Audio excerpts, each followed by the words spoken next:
Les amis, bonjour, j'espère que vous allez bien. Le Real de Madrid l'emporte contre Villarreal 2 buts à 1 avec notamment un doublé de Kylian Mbappé qui par la même occasion est sorti homme du match.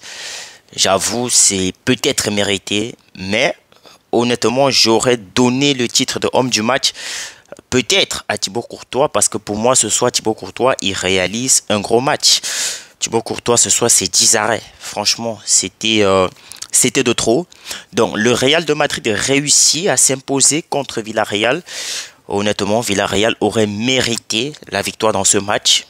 Parce que là, la prestation du Real de Madrid, franchement, elle est décevante. Je pense que tous les fans du Real, les fans de foot, franchement, ils vous diront, le Real, franchement, ils n'ont pas fait un très grand match ce soir. Ils ont juste profité. Deux belles occasions de Kylian Mbappé en première période, deux buts après avoir été mené au score. C'est ça qui est très important parce que là, vous avez Johan Foyt, lui il ouvre le score sur un corner et tout, donc petite embrouille dans la défense et il a profité, il a mis son but.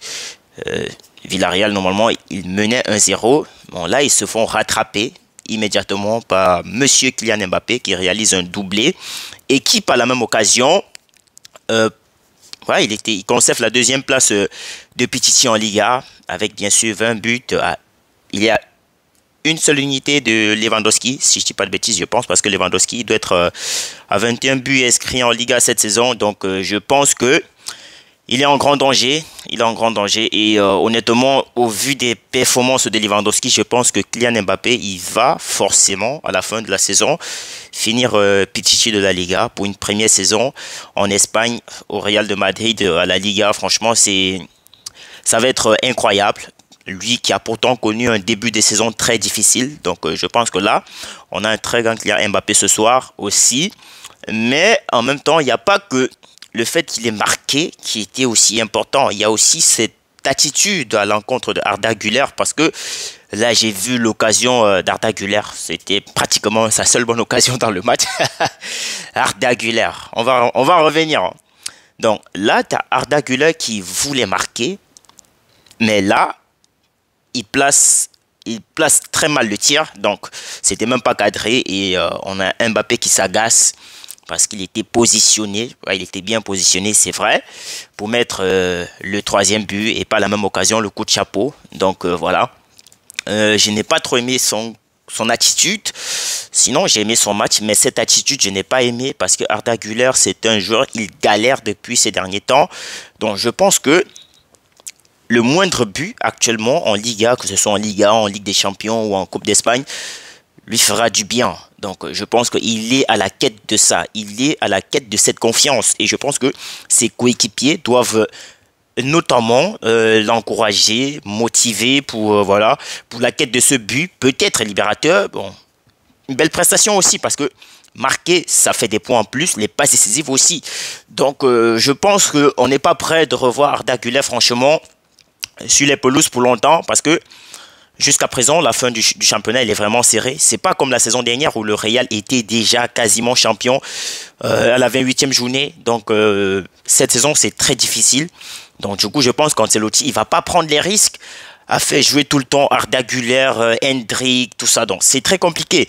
Déjà, comme milieu de terrain, tu as perdu un maillon fort, Kroos, et tu as eu un semblant de milieu de terrain qui pouvait combler ses tâches, notamment Ceballos, qui lui aussi est blessé. Je ne sais pas quand il revient. Donc, je pense que déjà, il n'y a pas cette connexion entre le milieu et l'attaque. Donc, du coup, le Real de Madrid, c'est de la défense pour l'attaque, directement comme le championnat anglais. Parce que là, honnêtement, le Real, quand il gagne, c'est les individualités, une fois de plus. Parce que collectivement, c'est mort. Collectivement, c'est mort. C'est ça que je dis. Ce soir, Villarreal aurait mérité la victoire, aurait mérité les 3 points.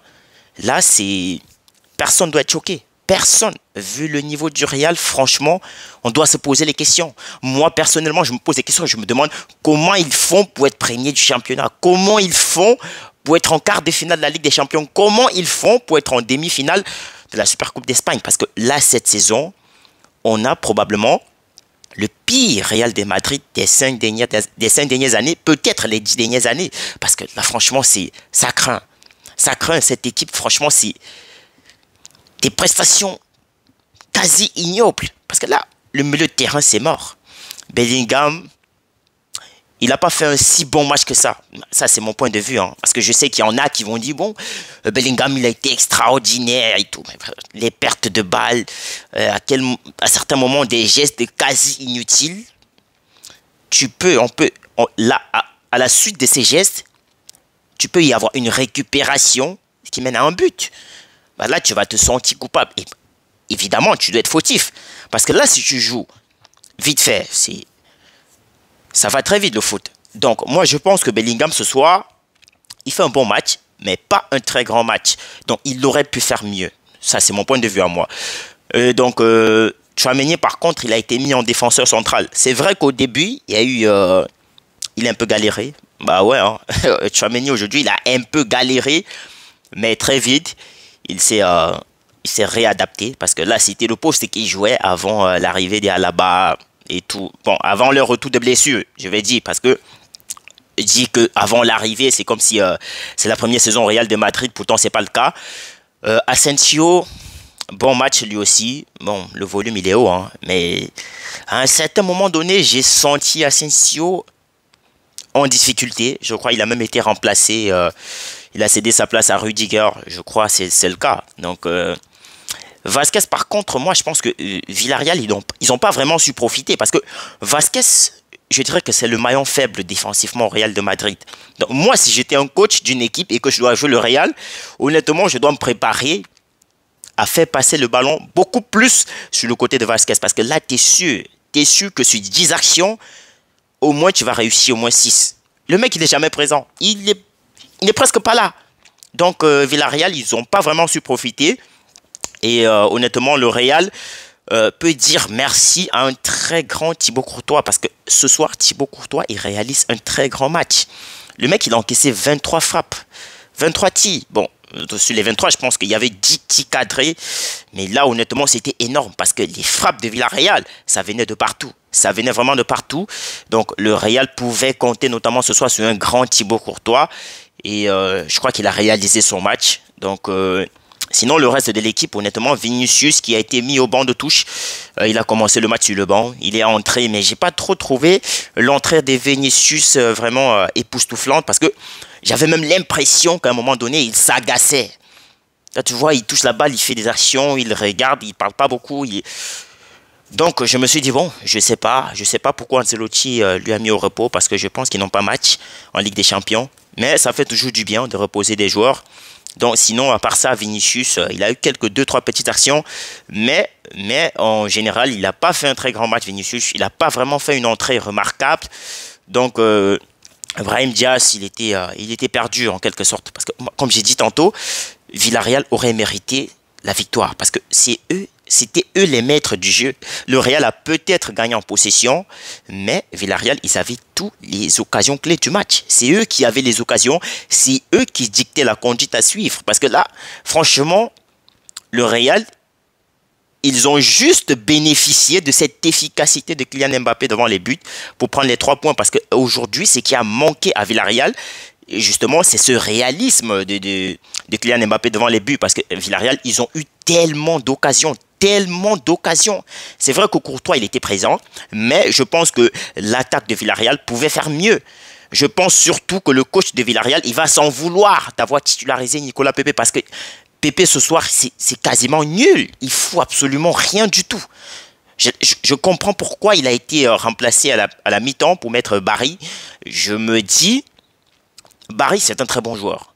Il est rentré, il a fait une très belle entrée, il a eu 2-3 petites occasions, mais après il a été aux oubliettes, il a été mis aux oubliettes parce qu'il avait presque plus la balle. Donc Villarreal, ils avaient ce système de jeu où ils veulent toujours jouer les coups de pied arrêtés, ils n'essayent pas de construire pour rentrer dans la surface. Non, moi je me suis dit, je ne sais pas si c'est le style de jeu ou quoi que ce soit, mais ça va être très difficile avec le Real, ce genre d'action, parce que le Real aussi, ils ont de très bons défenseurs. Rudiger, il est grand de taille, donc ça va être compliqué. Donc, Villarreal, je crois qu'ils vont être très déçus, mais ils réalisent un bon match. Par contre, Camavinga, lui aussi, il a été titulaire ce soir. Il a eu quelques pertes de balles, quelques petites perte de balle, mais là, je crois que dans l'ensemble, il réalise un très gros match. C'est mon point de vue, après tout, je vous le dis. Donc, moi, j'ai trouvé Kamavinga très intéressant ce soir, parce qu'il a eu au moins 2-3 actions clés où il fait des interceptions. Là, s'il ne fait pas ces interceptions, il y a peut-être une occasion de but. Donc, Kamavinga, très bon match ce soir. Il réalise un très bon match. Donc, Arda Güler. Oh, ça me fait de la peine. Hein. Ça me fait de la peine parce que quand il arrivait en Espagne, les gens ils disaient Arda Güler, ça va être... on va faire la comparaison Arda Güler, Lamine Yamal. Mais là, honnêtement, je pense que même celui qui avait eu cette initiative, je crois qu'il a, il a laissé tomber. Il a lâché l'éponge. Arda Güler, le mec, t'as l'impression qu'il est... Il est en dépression. C'est compliqué. C'est très compliqué pour Arda Güler. Il y a même des matchs quasiment où il va à l'échauffement, mais il ne rentre pas. C'est dur. Ancelotti lui fait vraiment pas confiance. Donc, et je pense que c'est très difficile. Donc, peut-être d'ici la fin de saison, il va demander à aller en prêt dans un autre club. Je sais pas. Il a besoin du temps de jeu. Il a vraiment besoin du temps de jeu. Donc, Rodrigo, lui, par contre, c'est un joueur qui est très technique. Il a eu cette capacité à éliminer très facilement. Ça, on le dit tous les jours. C'est un joueur magnifique. Mais aujourd'hui, bon, il fait aussi un bon match. Il n'a pas marqué, c'est vrai, mais il aurait pu, sur cette magnifique passe de Kylian Mbappé. Mais bon, le gardien de Villarreal, il répond présent, bien évidemment. Donc, le Real prend la première place du championnat en attendant le match de l'Atlético de Madrid contre Barcelone, qui se jouera demain dimanche. Donc, et le Barça, jusque-là, a un match en moins. Donc, on va voir ce qui va se passer après le résultat de demain. Donc, d'ici là, prenez soin de vous, les amis. Et on se retrouve demain pour le choc. Ouais, parce que là, c'est le choc du week-end. Atlético de Madrid, Barcelone.